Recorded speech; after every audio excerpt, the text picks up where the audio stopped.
México, un país rico en historia y cultura, ha experimentado numerosos cambios en su estructura política a lo largo de los siglos, desde la época prehispánica hasta la actualidad. La organización del poder ha sido clave para mantener el orden, la justicia y la democracia. Pero, ¿cómo logramos que ese poder se distribuya de manera justa y equitativa? Hoy exploraremos uno de los principios fundamentales de nuestra democracia, la división de poderes. Un concepto que busca evitar el abuso de poder y asegurar que nuestras instituciones funcionen de manera equilibrada, para el bienestar de todos. Acompáñanos a este viaje para entender cómo la división de poderes en México no solo forma parte de la ley, sino que es una base sólida para la construcción de una nación más justa y democrática. En México, la división de poderes es un principio establecido en el artículo 49 de la Constitución Política de los Estados Unidos Mexicanos. Este principio divide el poder del Estado en tres poderes, independientes y complementarios, los cuales son ejecutivo, legislativo y judicial. Comenzando por el ejecutivo. Su titular es el presidente de la República, el cual es el electo mediante el voto popular cada 6 años sin posibilidad de reelección. Este es el encargado de administrar y ejecutar las leyes, así como dirigir las políticas públicas del país. Entre sus funciones principales tenemos proponer leyes al Congreso, nombrar a secretarios de Estado, embajadores, cónsules, entre otros funcionarios, promulgar y ejecutar leyes aprobadas por el Congreso, y por último, dirigir la política exterior, las Fuerzas Armadas y las estrategias de seguridad. Elaborar y proponer el presupuesto de egresos de la Federación, así como sus facultades extraordinarias, las cuales estaremos hablando más adelante. Continuamos con la división de poderes. Tenemos al poder legislativo, el cual es el encargado de crear, reformar y derogar las leyes, así como supervisar al poder ejecutivo. Este se integra por un Congreso de la Unión bicameral, comenzando por la Cámara de Diputados, la cual está integrada por 500 diputados, 300 de elección directa y 200 por representación. Su mandato dura 3 años con posibilidad de reelección hasta por 12 años. Entre sus principales funciones están aprobar el presupuesto o de egresos de la Federación, supervisar el gasto público, revisar los informes del gobierno del Ejecutivo, iniciar leyes o reformas. Por otro lado, tenemos la Cámara de Senadores, la cual está conformada por 128 senadores, 2 por cada entidad federativa y 32 por representación. Y esta está encargada de representar a cada uno de los estados y de la Ciudad de México. Su mandato dura 6 años con la posibilidad de reelección hasta por 12 años. Entre sus principales funciones están ratificar nombramiento del Ejecutivo como embajadores o cónsules, aprobar tratados internacionales, autorizar la salida de las tropas mexicanas al extranjero, incluso también las tropas extranjeras al territorio nacional, participar en el proceso del juicio político contra funcionarios públicos y, por supuesto, una de las más importantes, modificar la Constitución Política de los Estados Unidos Mexicanos, aprobar reformas legales que regulan diversas áreas del gobierno y la sociedad, fiscalizar los recursos públicos mediante la Auditoría Superior de la Federación, actuar como jurado en procesos del juicio político. En conclusión, el Poder Legislativo tiene como objetivo garantizar que las leyes respondan a las necesidades del país y que los poderes públicos funcionen dentro del marco legal establecido. Por último, hablaremos del poder en el cual estamos siendo testigos de un gran cambio en su estructura y, por supuesto, que estamos hablando del Poder Judicial. Su principal función es garantizar la justicia y el cumplimiento del marco legal establecido en la Constitución Política de los Estados Unidos Mexicanos. Este poder se encarga de interpretar y aplicar las leyes en casos concretos, resolver conflictos y proteger los derechos fundamentales de las personas, asegurándose de que ningún acto de autoridad viole las garantías individuales. el cual se estará conformado por 9 ministros, habiendo una reducción en comparación de la estructura anterior. De igual manera, estos tendrán una duración en su cargo, el cual será de 12 años.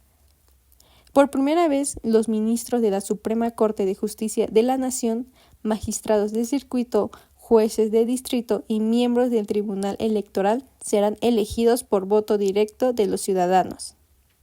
La elección está programada para el 2025.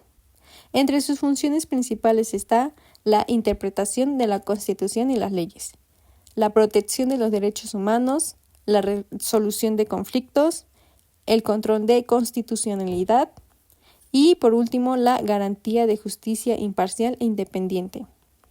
En conclusión, el Poder Judicial es esencial para mantener el Estado de Derecho y la estabilidad democrática en México. Actúa como un contrapeso frente a los poderes ejecutivo y legislativo, asegurando que ningún acto de autoridad vulnere la Constitución o los derechos de los ciudadanos. Y a continuación, exploraremos la suspensión de garantías individuales en México, un mecanismo legal contemplado en la Constitución para situaciones extraordinarias. Analizaremos en qué consiste, los límites de su aplicación y cómo busca equilibrar la seguridad nacional con el respeto a los derechos fundamentales. La suspensión de garantías individuales es un mecanismo excepcional previsto en las constituciones de algunos países, incluido México, que permite limitar o restringir temporalmente ciertos derechos fundamentales de las personas en situaciones extraordinarias. Este mecanismo tiene el propósito de proteger la seguridad, el orden público o la integridad del Estado ante circunstancias críticas, como guerras, invasiones, rebeliones, epidemias graves o desastres naturales. Hablaremos un poco más a fondo de lo que establece el artículo 29 en cuanto a la suspensión de garantías individuales. La suspensión de garantías individuales puede aplicarse solo en casos de invasión, perturbación grave de la paz pública o cualquier otra situación que ponga en grave peligro o conflicto a la sociedad o al Estado, y es realizado por el presidente de la República, con aprobación del Congreso de la Unión o, en su caso, de la Comisión Permanente. Pero esta facultad también tiene restricciones. Algunas de estas son: 1. Deben especificarse los derechos suspendidos, el territorio afectado y el tiempo que durará la suspensión. 2. No pueden restringirse los derechos relacionados con la no discriminación, la protección a la vida, la integridad personal, la prohibición de tortura y la desaparición forzada, entre otros. 3. La suspensión debe observar los principios de proporcionalidad y de necesidad.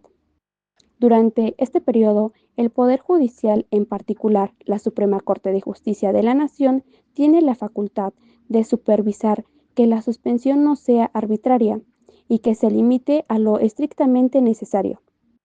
Un ejemplo significativo que hemos tenido en nuestro país fue durante el gobierno de Benito Juárez, en la Guerra de Reforma, cuando se suspendieron ciertas garantías para enfrentar la crisis política y militar. En tiempos modernos, estas suspensiones no han sido frecuentes, pues la democracia actual busca garantizar al máximo el derecho humano, incluso en situaciones de emergencia. Para concluir este tema, me es importante aclarar que la suspensión de garantías siempre debe ser una medida de último recurso y temporal, ya que puede abrir la puerta a abusos de poder. Por ello, organismos internacionales como la ONU y la Comisión Interamericana de Derechos Humanos recomienda que se respeten los estándares de los derechos humanos. Pero de todo esto que hemos hablado, ¿sabrás cuáles son las doctrinas más importantes de la división de poderes que hasta la fecha nos siguen acompañando en alguno de sus ideales? Hoy exploraremos la doctrina de la división de poderes, una idea fundamental para las democracias modernas, aunque es muy común asociarla con pensadores como Montesquieu. Rousseau y Sieyès aportaron perspectivas interesantes que la complementan, de las cuales hablaremos a continuación. En primer lugar tenemos a Rousseau. En su obra El contrato social tenía una visión diferente para la soberanía popular. Decía que era indivisible y que no podía fragmentarse entre distintos poderes. En su modelo ideal, el pueblo es quien toma las decisiones colectivamente, mediante voluntad general, y cualquier institución que limite esa soberanía es un obstáculo para la libertad. En resumen, Rousseau no defendía la división clásica de poderes, sino un gobierno unitario donde el pueblo fuese el legislador. Eso sí, Rousseau reconocía la necesidad de una administración separada para ejecutar las leyes, pero esta no debía estar completamente subordinada a la soberanía del pueblo. En segundo lugar, tenemos a Sieyès, uno de los arquitectos intelectuales de la Revolución Francesa, que adoptó una postura más pragmática. En su obra, ¿Qué es el tercer estado?, defendía la separación funcional entre poderes, pero con un énfasis en el papel predominante de la nación como fuente de autoridad. Para Sieyès, la división de poderes debía garantizar la representación de la nación en el poder legislativo, mientras que el ejecutivo y el judicial operaban como instrumentos subordinados para cumplir con la voluntad nacional. En resumen, mientras Rousseau priorizaba una soberanía indivisible basada en la voluntad del pueblo, Sieyès defendía una división más funcional, pero siempre bajo el principio que la nación es la autoridad suprema, algo parecido a lo que llevamos actualmente. Ambas perspectivas enriquecen nuestra comprensión de cómo deben organizarse los poderes en una sociedad democrática. ¿Y tú con cuál de estos pensadores te identificas más? Te damos gracias por acompañarnos en este recorrido a través de conceptos esenciales para la vida democrática en nuestro país. Esperamos que este documental haya inspirado una reflexión crítica sobre la importancia de estos temas en nuestra sociedad actual y cómo impactan nuestras vidas cotidianas. La democracia y la justicia requieren ciudadanos informados, participativos y comprometidos. Hasta pronto y sigamos construyendo un futuro con más conciencia y responsabilidad.